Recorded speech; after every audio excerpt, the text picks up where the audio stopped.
That's for losers, man. I don't get involved in that stuff. But Angel Rashad Milligan rolling out. That's a good question. Brandon, We can't ask Rashad questions. Okay, Rashad. Yo, what's up? My name is Rashad Milligan. If you are new to the channel, this is the road to 5K subs. Another day, another dollar, man. I know on the East Coast it's nearly 1 a.m. I just got back to the Crescent. You know what I mean? If you know, you know. What can I say? But anyways, today was the first day of NFL free agency. Some big moves. Justin Fields going to the New York Jets. The Saints got a good get on the defensive line, on the defensive front. LSU, Louisiana boy coming back home, things of that sort. Chanel Iman's husband as well. And the Falcons, they're letting go of Grady Jarrett, same day, flipped over to the Chicago Bears, and the Bears made another good signing as well. I believe the Falcons lost their center to the Bears. It's like the Bears was like flipping all the Falcons leftovers and stuff like that. Anyways, regardless, Bears had a good first day. Zach Wilson, the former number 2 pick, he is going down to Miami to be a backup for the Tua Tagovailoa and things of that sort. So yeah, but we're not here for that. When you come to this channel, you don't really go for football. I'm not even gonna lie to you. I'll talk about football every now and again because I've covered the sport for so long. But you come here for the ball, and you come here for the entertainment or news and all of those. I don't know. I talk about everything. Or you might be here for the interviews. If you're here for the interviews, that's cool too. Anyways, regardless, let's talk about some basketball, shall we?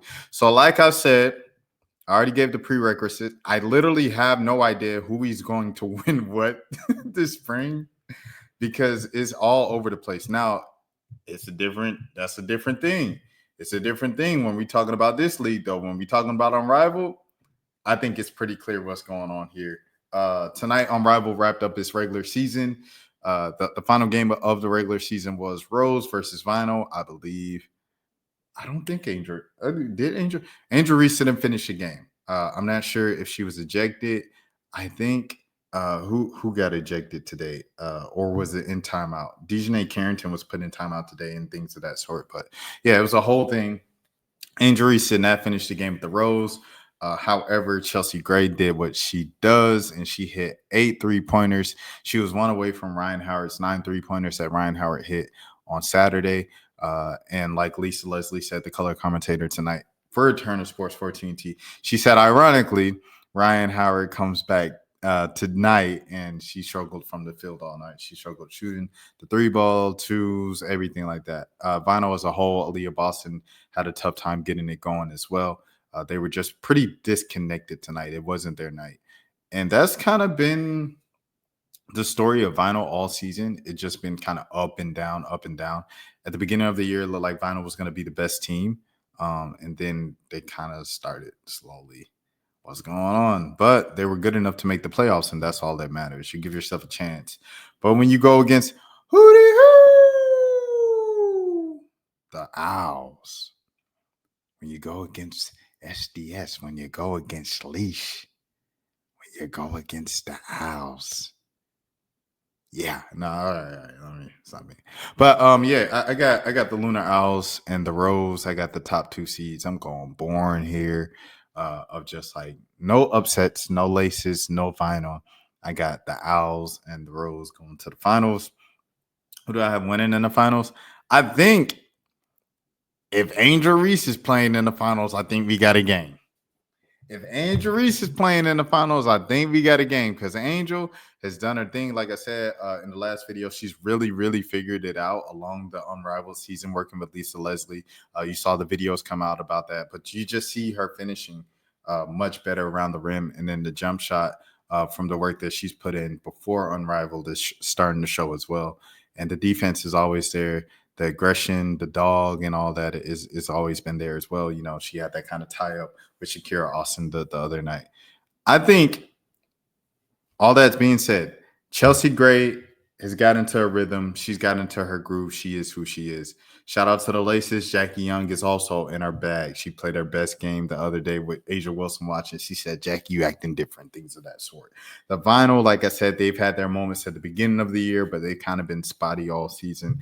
But on Saturday, you do have a player like Ryan Howard. Ryan Howard, as I always say on this channel, obviously one of the more talented players on earth right now in the game of basketball.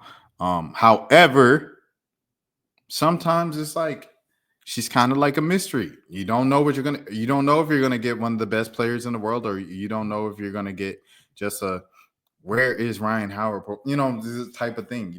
Going into the second half, Lisa Leslie said, more Ryan Howard, more Ryan Howard. She put it twice in terms of what Final needed to do to come back. And that's something that, you can kind of get from Ryan sometimes. Sometimes she has it. She's one of the best players in the world right now, and probably on track to be one of the best players ever. And sometimes it's like she kind of can tend to fade. And I'm glad with the dream and the W and stuff like that over the last season in particular, she left the passive stuff. And if she was struggling and stuff like that from the field, she kept shooting. And I appreciated that. And shout out to Coach T-Dub as well on that, Tanisha Wright and things of that sort over there now in Chicago. For kind of pulling that out of Ryan, because the first couple of years, it was like if she didn't have it going, she just faded out. And it's like, Ryan, your team kind of needs you. This is a big game. This is the playoffs. This is that. And she really changed that last season. And, I even saw that tonight against the Rose. She kept shooting, even though like the shot wasn't falling. And I really appreciate that. But with that being said, hootie hoo, them jokers. It's pretty consistent. 13-1. You see it here first. And Skylar Diggins-Smith close out the games herself. She's been hitting the clutch shots in all the matches all season long. So, yeah. I say all this to say I got the Rose still winning. In the championship game, I got the Rose winning if Angel Reese is playing and everybody's clicking. Shout out to Slim as well. Brittany Sykes, one of the more underrated players of her time, of her era, and one of the coolest people that you'll meet around the league. Shout out to Slim, bro. 100%. But if Angel is still, I don't know what's going on. Feel me? If you're going in with the team that you had tonight, and shout out to Lexi Hole. Amazing performance tonight. Good or solid. Let me watch my words. Solid performance tonight from Lexi Hole. She did what she needed to do. Brittany Sykes did what she needed to do as the glue player, doing whatever, providing for her team and stuff like that. And Chelsea Gray was the scorer. That was her role, and she nailed it. As a primary scorer tonight without injuries. If they're looking like the team that was playing tonight against Vinyl, I got the Owls. And I got one more. Hootie hoo. Anyways, shout out to Unrivaled. It's a real good first season. I enjoyed the ball. I didn't follow it every single day that it was on because it was on Saturdays, Sundays. No. Fridays, Saturdays. Sometimes it was on Thursday, though. If I'm not mistaken, I might be tripping. But I thought it was Friday, Saturday, and Mondays. And but I did follow a lot of weekends. I did follow a lot of the weekends, and I did watch a lot of the games just kind of randomly. Like if I was coming back in from somewhere on a Saturday, like if I was walking back from a restaurant or doing this or doing that, I turn on the TNT, I turn on the playback, and I see what's going on, and I watch the game. All the games are engaging. They set up the scoring system to make the games engaging and to make each quarter count and stuff like that. So I don't know. And it was fast paced. The games are fast paced, keeps you in the loop and keeps you just not being bored. So I really enjoyed it. Great first season. It'll be interesting to see if they can continue to keep all of these sponsors and corporate partners and all of those things to keep this thing going next season and beyond. But first season was a success in my opinion. I really enjoyed the ball. Stewie obviously struggled this season, and her team didn't make the playoffs. The Miss didn't make the playoffs. So that was kind of like, and then, she got 12 zipped in the one-on-one tournament by Aaliyah Edwards, who's coming off her rookie season. So it's like, not the best look for Stewie, but Stewie won't scare. And that's the difference. Like On the dude side, folks will be scared. So, anyways, I just wanted to say that about Unrivaled. And now I guess I will be talking about some college. And like I said with college, I literally have no idea who's about to win, bro. I have no idea who's about to win. I don't know how far some folks is going. So I guess we'll just go one by one. So Duke, you have to salute Duke. Shout out to Duke. Shout out to Kara Lawson, man. Duke, 2 huge wins at the end of the ACC tournament, beating Duke. Beating Duke. I'm tripping. Beating Notre Dame and then beating NC State in the championship, and both by NC State was by double digits, and Notre Dame was kind of a pretty solid win too. And then they beat on Friday Louisville. Shout out to Gilbert Arenas. Shout out to Zach Randolph, Zebo. 2 solid brothers right there. Shout out Sierra Canyon. Shout out Juju as well. Shout out Juju's family, the whole Sierra Canyon family. But yeah, man. Hey, Lil Arenas, I like her. She can hoop. I seen her in high school. She was like slept on, way lower down the national rankings than McKinley, her teammate Tebow Sauter. But keep going, keep playing. I want to see her freshman year stats. All right. She can go, bro. As you see, like his other daughter, is a freshman in high school. She had crazy tape from her freshman year. I think the older daughter can do something, bro. Because she's gonna put in that work. She's definitely gonna be motivated by the rest of her siblings shining and stuff like that. Of course, Elijah is like the biggest thing right now in on the boys' side of high school basketball at the moment. So, I think it's gonna be the same thing. So yeah, shout out to Gilbert Arenas, bro. Great father. I mean, at least with training his kids to play basketball. No, I don't know about like his personality and stuff like that because we'll get to that later. But we do not know these people. But yes, hold on. Let me get back. Okay, how to get back to the tab. So yeah. In this game, pretty balanced attack. No one like standing out with just like 100 points. Okay, so now we go to the Notre Dame game, and it's kind of the same thing. Just a solid group effort, bro. Good defense and solid group effort. I remember the post game interview. One of the players was talking about, not many people believed in us, but we believed in us, and that's all we needed. You see a dog here with 23. Olivia only had 10. That's got to change, obviously, to have some type of success in postseason play. Oh, I want to look at TCU, bro. Shout out to Haley Van Lith, Big 12 Player of the Year this year. Everybody's saying, they need to be as loud as the disrespect, and 100%. Big 12 champs, Big 12 Player of the Year, 20 points in the Big 12 championship. How much? Prince only had 12, but she had 14 rebounds. That's big, you know what I'm saying? Look at the semifinal game against West Virginia. Once again, 19, 8, and 6. Sedona Prince, once again, 13, 14 plus rebounds. You know what I'm saying? That dynamic duo, them jokers can go somewhere. Just because they got that, for sure. They got that experience. So them jokers can make a run, but we cannot sleep on this ACC championship tournament performance from Duke.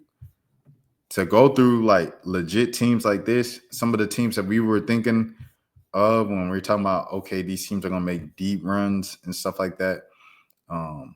Hey, get better, heal up, NC State. I know y'all banged up and stuff like that, but you have to shout out Duke, bro, and what they're doing, man. Big games, everything like that. You know what I'm saying? Just team effort. Kara Lawson's got them playing good basketball, things of that sort. Hold on. I'm trying to get down. I was trying to get down to Toby. She was like the big get or whatever coming into the year. I remember her in high school dunking the ball. She had a good season. Good freshman season, 13.5. Okay. But yeah. She was like the big talk of the town coming into school, and she lived up to the hype. Okay, all right. That's enough with Duke. Let's keep it moving.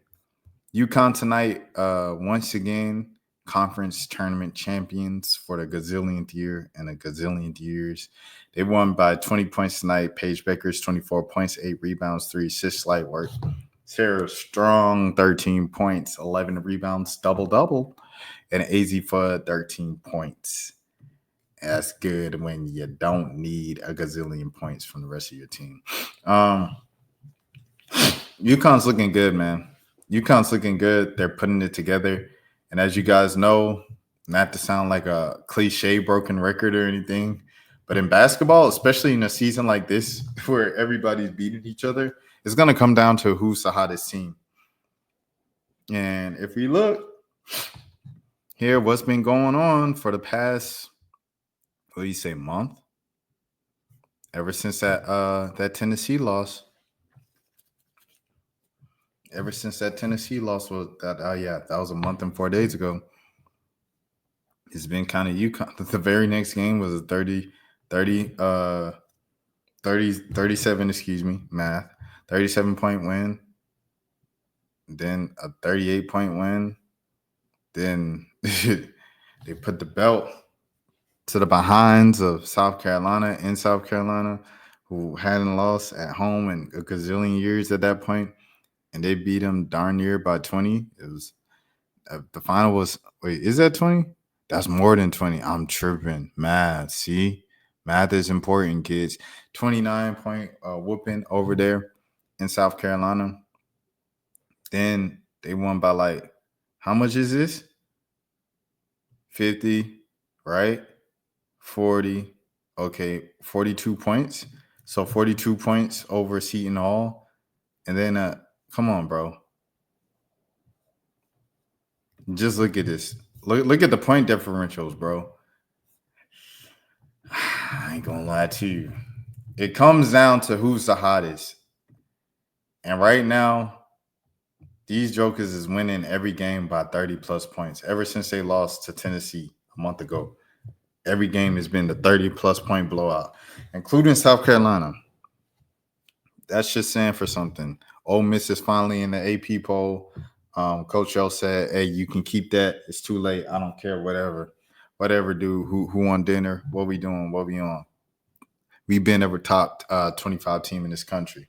Y'all better stop. Y'all better throw some respect on Coach O's name. Y'all better show some respect on Ole Miss's name, man. Shout out to Maddie. Shout out to Kennedy. You know what I'm saying? Shouts out to the Hottie Toddy. You know what I'm saying? Shouts out to Oxford. Anyways, I'm getting off subject. When I look at these wins, okay, we seeing 20-point wins. We seeing 18-point wins. So South Carolina in that mode as well. Every year I do these brackets. When I get to bracket time, I always end up with UConn, South Carolina. I always end up with them two jokers. But you just got to look at the facts is the facts. The facts is the facts. If we're going off of the hottest teams, right? The hottest teams are the hottest teams, bro. Huge one right here. USC had the lead for 3 quarters, bro. And like double-digit leads. Then UCLA just come storming back. And once USC gets stagnant, they get stagnant. And it was ugly. It got ugly for USC's offense, USC looking and stuff like that. Juju, a lot of times, you know, people talk about she's got to pass the ball. She's got to be more unselfish. She passed the ball a lot. But a lot of those passes were like kind of on a 2-man game with Ray Marshall. And Ray Marshall is out there. If you haven't watched USC by now in the past 2 years, Ray Marshall is purely out there for rebounding the ball and defense. Her offensive game is not the best. It's not the best. And that's all due respect to Ray Marshall. Like I said, like, you know, she's a starter in a major D1 university, everything like that. But her offense is just not. It's just not it a lot of times, bro. So when Juju was playing that 2-man game with Raya, especially in the fourth quarter, she trusted Raya to do something. And, you know, Raya had one shot going and stuff like that. But other than that, that John was broke. But it's like, that's why you brought Kiki Irfin. That's why you brought TVO. That's why you brought in Kennedy Smith, 5-star. That's why you brought in Avery Howe, 5-star. You know what I'm saying? That this is why you brought in these players. And it's like, why are we not seeing them being forced more into, you know what I'm saying? Why does Ray Marshall and Kennedy Smith end up with the same amount of points, which was only 2 points? You know what I'm saying? Like, I feel like Juju, when she's looking to distribute the ball, and this is going to sound kind of backwards, but don't always look just for the best play that's right in front of you. If you're playing 2-man game, pick and roll, right, with you and Rhea. Rhea rolls, and she kind of has a good look. You have an okay look, but you've been struggling. You really need to dump it off to Rhea, right? That would be logic. However, let's look at context. Rhea ain't been making her layups, okay? We got Kennedy Smith in the corner. We got Avery Howell on the wing. And we got Kiki Ariafin, or because they changed the pronunciation. She said the correct pronunciation of her name this season. We got her on the wing, right? I mean, now on the wing on the elbow. So we got Kiki on the elbow. We got hold on. I need to do this like a little thing. So we got Kiki. Let me see if I got a whiteboard. Is there a whiteboard? A free online whiteboard, no login. No login. Let me see. Does this work? All right. I'm gonna see if this works. I never tried this before. Oh, I might have something, bro. What? Quick retro. I do not care about this. I'm just trying to see if I. Oh, bet. How you go bet? Okay, bet. All right, I'm gonna go here. This is Juju, the bun. This is Ray Marshall, 2-man game.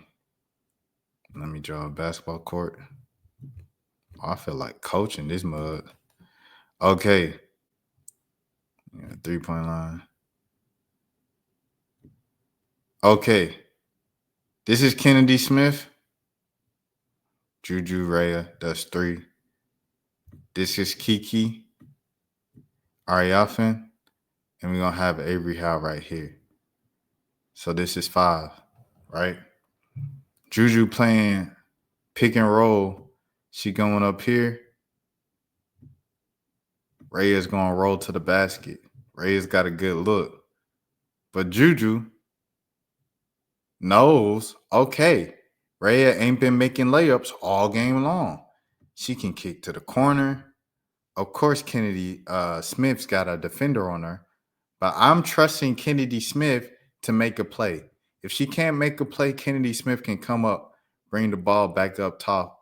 We can reset now, right? Shorter shot clock, we can reset Kennedy Smith up top. Juju is now bounced out to the corner, right? Spacing. Ray is down low now, ready for the rebound. Spacing. Kiki is either still here on the elbow or she's now on the baseline. All right, spacing. And then Avery Howe is still here, or she might be, kind of drifting over to the corner, spacing because Kennedy Smith done went to the top of the key. So now Kennedy Smith's at the top of the key, right? I'm trusting Kennedy Smith to make a play. If Juju Watkins is struggling, this is why we brought in 5-star Kennedy Smith. This is why we brought in 5-star Avery Howe. This is why we brought in Pac-12, all Pac-12 player, whatever Kiki was last year at Stanford. This is why we brought Kiki over, and this is why we brought TVO, who's on the bench, who's at the scorer's table. This is why we brought all these big jokers in, right? These big names in, right? Make a play, bro. Instead, this is what we getting. Juju holds the ball. Juju dribbling.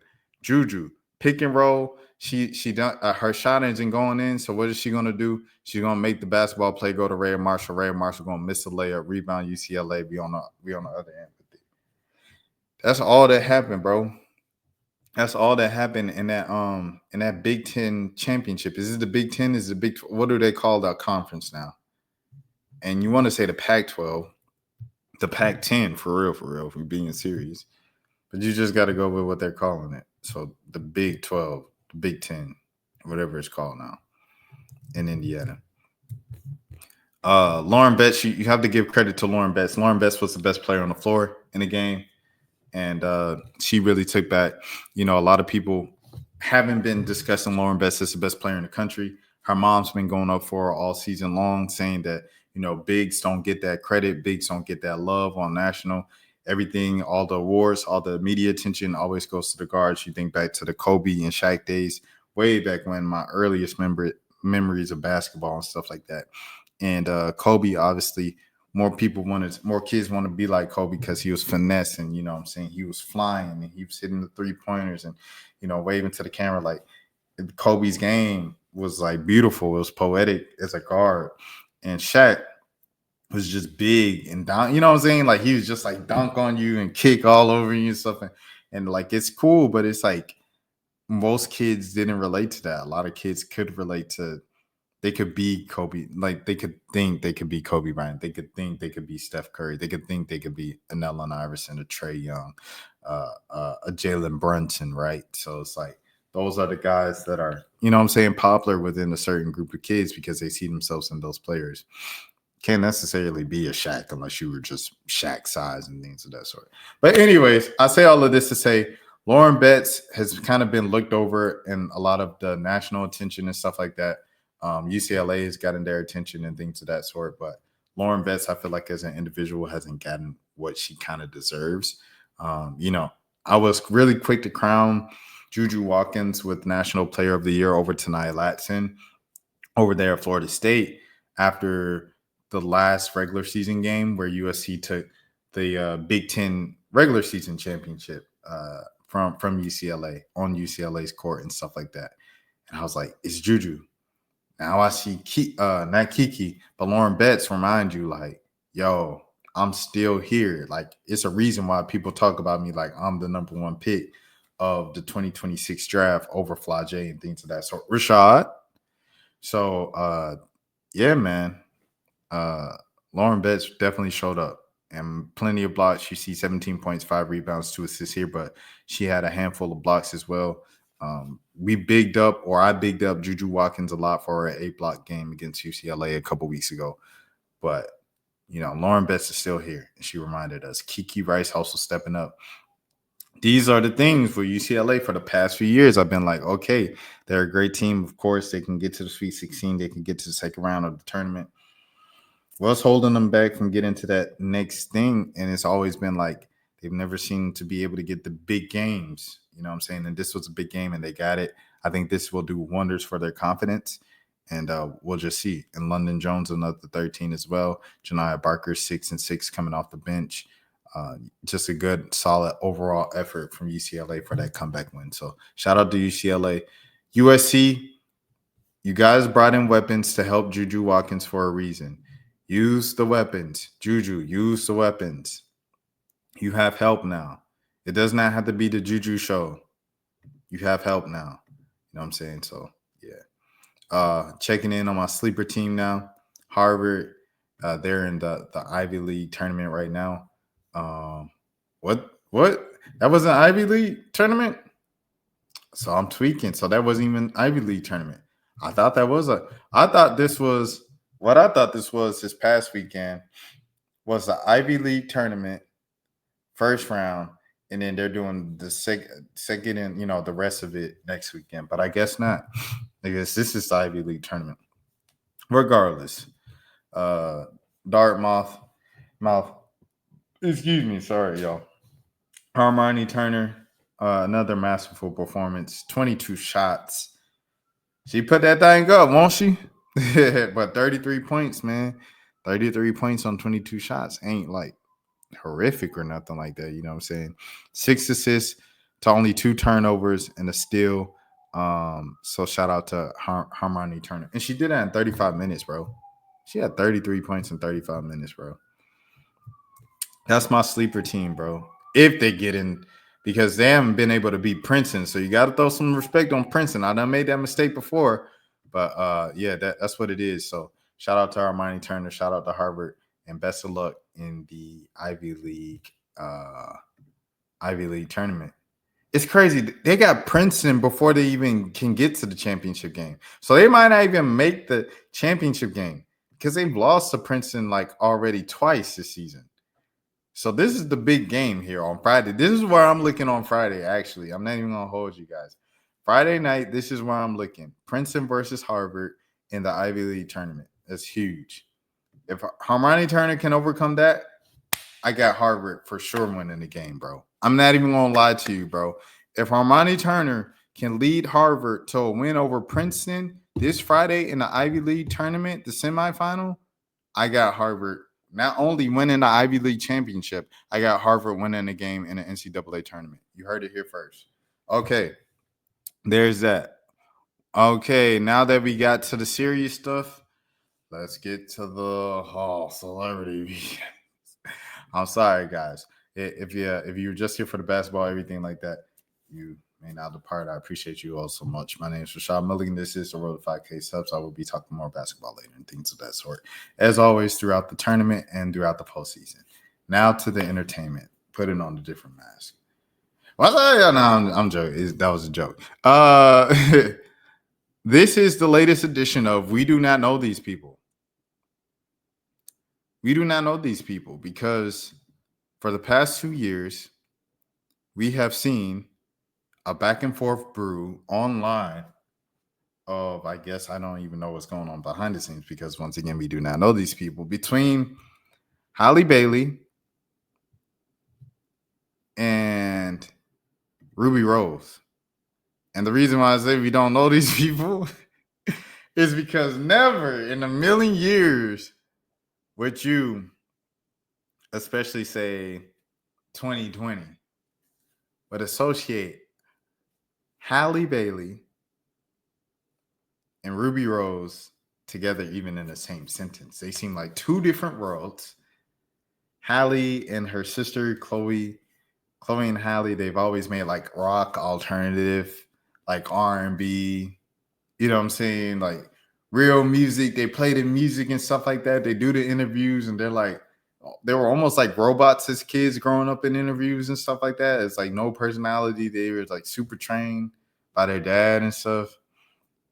They would do the Tyler Perry movies and TV shows and grow up like that and just always be perfect. They were just everything perfect.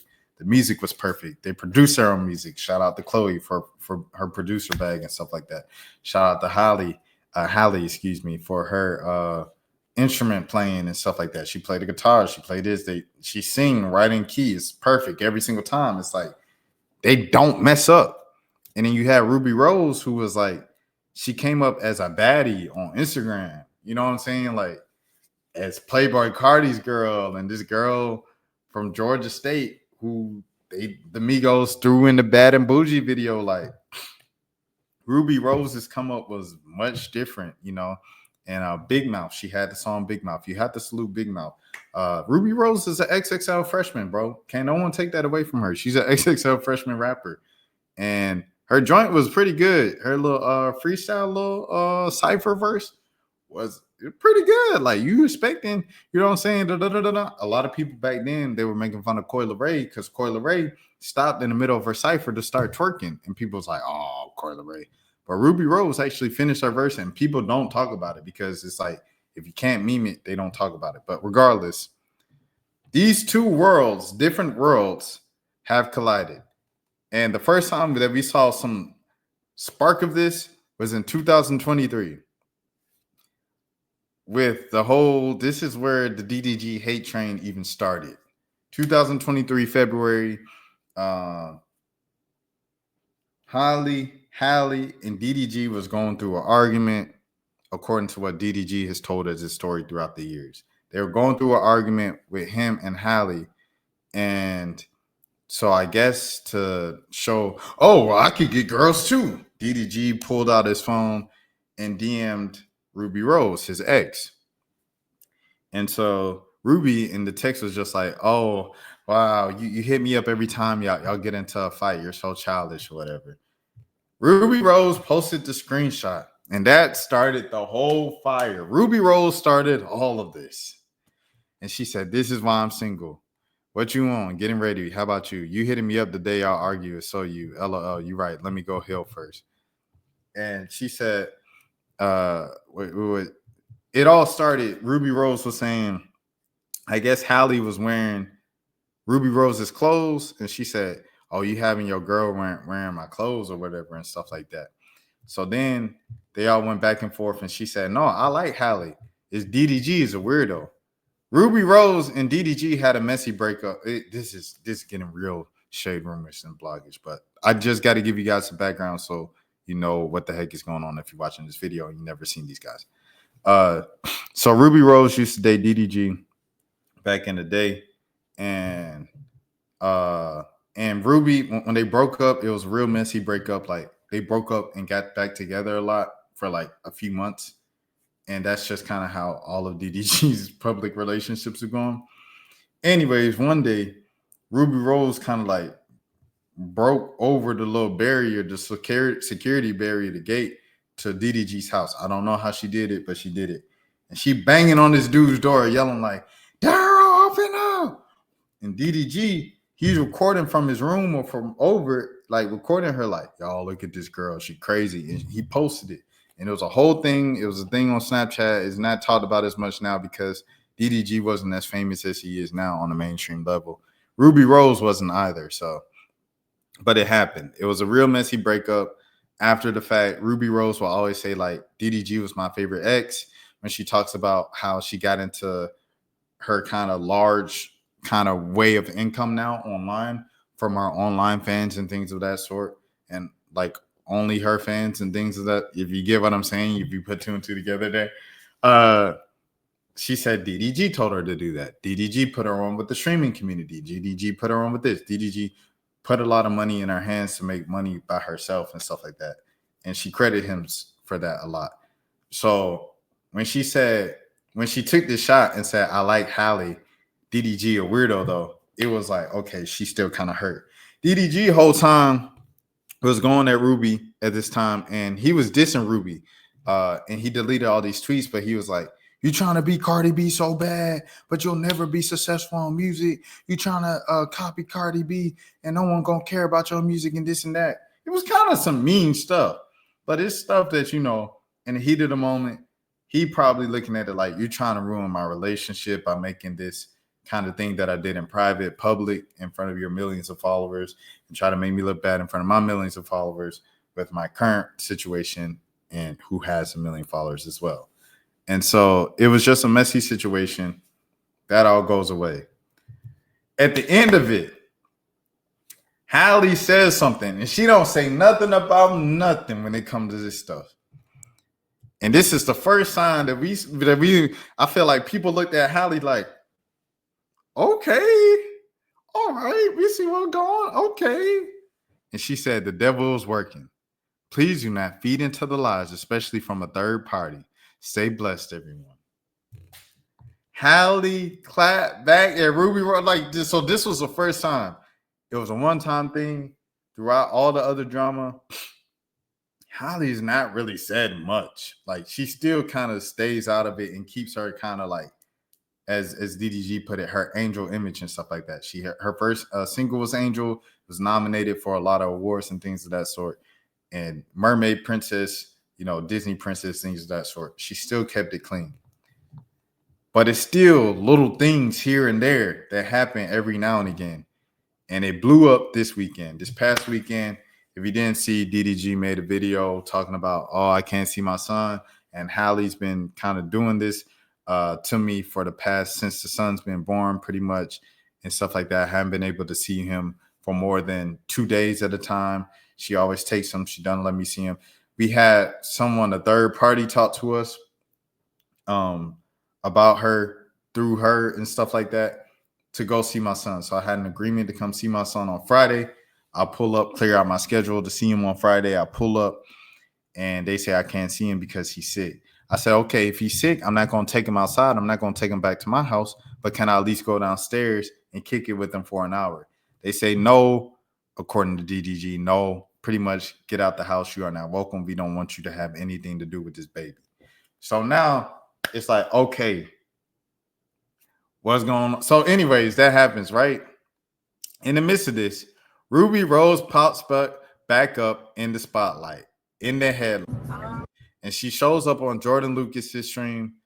Shout out Jordan Lucas for even getting this and stuff like that on her stream. I think it's pretty just crazy. Not many people are talking about it. It's only got 95 likes, bro. 7,000 views. But it's just little things that I peep, bro. I think we all know her favorite ex. She answered this already. I changed it. I changed my mind on that. So if you didn't hear, you might be able to hear. I don't know. It's kind of low. But Jordan Lucas said, "Oh, I'm not going to ask her favorite ex. She's already answered that already." And she said, "I changed my answer." And Jordan was like, "Really?" Wait, that I know? I mean, I don't want to say it. No, you don't have to. And she said, "I don't want to say his name." And she said, "No, you don't have to." They got in your good graces? It just no. Actually, no. It's just like the one kind of pointed you. So now she was acting like she was hesitating to give an answer, and she eventually gives an answer to why DDG no longer her favorite ex. The other one was like, yeah, I don't ever want to claim. Yeah, Association. it be like that. All my exes cringe me out for real. And then a lot of times I look back and I'm like, you be doing anything. Like my nigga is taking random bitches on dates. Like She said that man is taking random girls on dates on stream. on stream. That's On stream. So if you don't know what this is, if you don't know what this is, let me take you back to 2020, 2018, 2019, right? Here we go. Lala Batiste was best friends with Ruby Rose.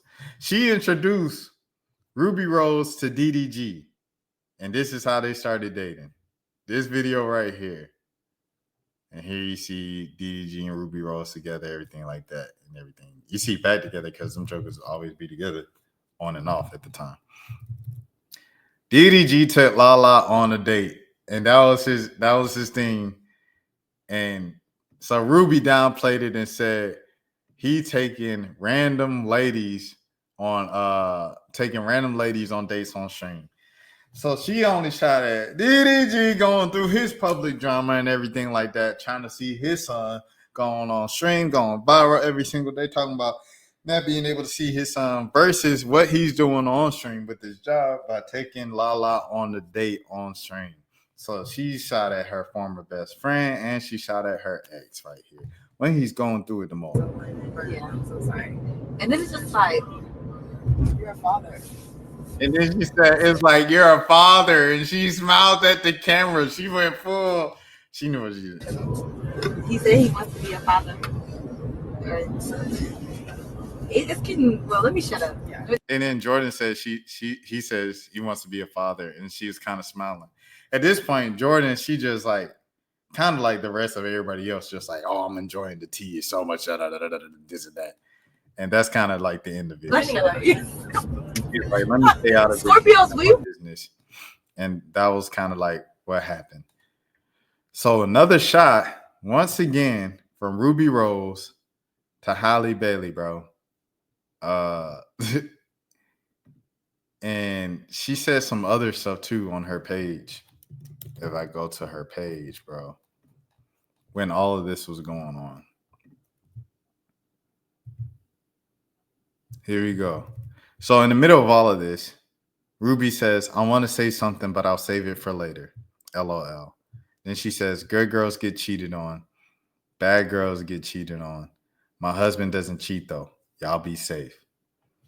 All of these is shots at Halle Bailey. And let me tell you why. For some reason, DDG, like everybody says, is one side of the truth, is his side of the story, her side of the story, and it's the truth. It's three sides to every story. This is what was going on. This man, DDG, for some reason, decided to create a group chat with all of his fans, which is cool. You can give them exclusive updates, insight. Y'all just chop it up, talk about the day-to-day. Apparently, in the group chat, DDG was talking about like all the girls coming to shoot their shot while he's with Halle and things of that sort. He's talking about his exes, his old situations that he was dealing with. He was talking about when he thought Halle cheated on him. He was talking about all of these things, bro. Like, he was telling them when they broke up and got back together and then broke up again and got back together, and how they really only stayed together for a certain period of time because of Halo, the sun. And I don't know why he did that in a group full of fans, because obviously fans, especially if you're a social media influencer, their goal, they want to feel as close to they know you as personal as possible. You know what I'm saying? Because it's just kind of like the parasocial kind of thing. You know what I'm saying? It's like you want to act like you know these people as close as you do if you're a fan of someone. That's like kind of, because if you're a fan of a personality on social media, you're pretty much just saying like, I would like to be friends with this person, honestly, in real life, to be honest. That's why it's something about them that really attracts like your attention and stuff to them. So I don't know why DDG did that, bro, but he did it for some reason. And he was kicking out fans as it went on because some fans would like leak the information that he would give in the DM in a group chat. And it went down to 30 people. And the people who leaked this the weekend of that everything blows up of him saying he wants to see his son, they said they've been holding on to the screenshots and video recordings for over a year now. And I don't know why they would want to betray, you know what I'm saying, DDG's trust and stuff like that. I don't understand why they would. Maybe they just wanted to feel important and go viral and get some attention and perhaps launch a career of their own. But it is what it is. We're here talking about it now, so I guess they got their wish somewhat. And in it, you know, DDG, he's pretty much just talking about like him going in and out and, you know, flirting with other girls and things of that sort.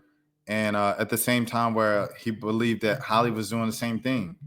And so with that, we go back to Ruby Rose saying everybody gets cheated on. I want to say something, but I'm not going to say it and things of that sort. And we have what we have here. Another shot at Halle Bailey. 2 shots at Halle Bailey, one on the stream and another in her tweets. And Halle has been responding. I don't know how Halle going to respond this time because I don't have Snapchat, so I ain't going to see it. But Halle probably going to respond in some subliminals eventually if she gets back on the internet. She says she's off the internet right now, so we'll see what happens. But that is all I have for today. Phew. What's some drama? The drama, it drains me, bro. I ain't even gonna lie to you. See, the basketball, I feel energized. I'm like, X's and O's, Juju, get the ball off the curl. That drama stuff, it'll drain you, boy, if you get too much into it. But, you know, I'm going to do the best, continue to protect my energy and things of that sort. If you're new to the channel, this is the road to 5K subs. Until next time, please take care of yourselves. I appreciate you all. And to all, a good... That's for losers, man. I don't get involved in that stuff, but... George Shaw Milligan rolling out. Good question. We can't ask Rashad questions. Hey, Rashad.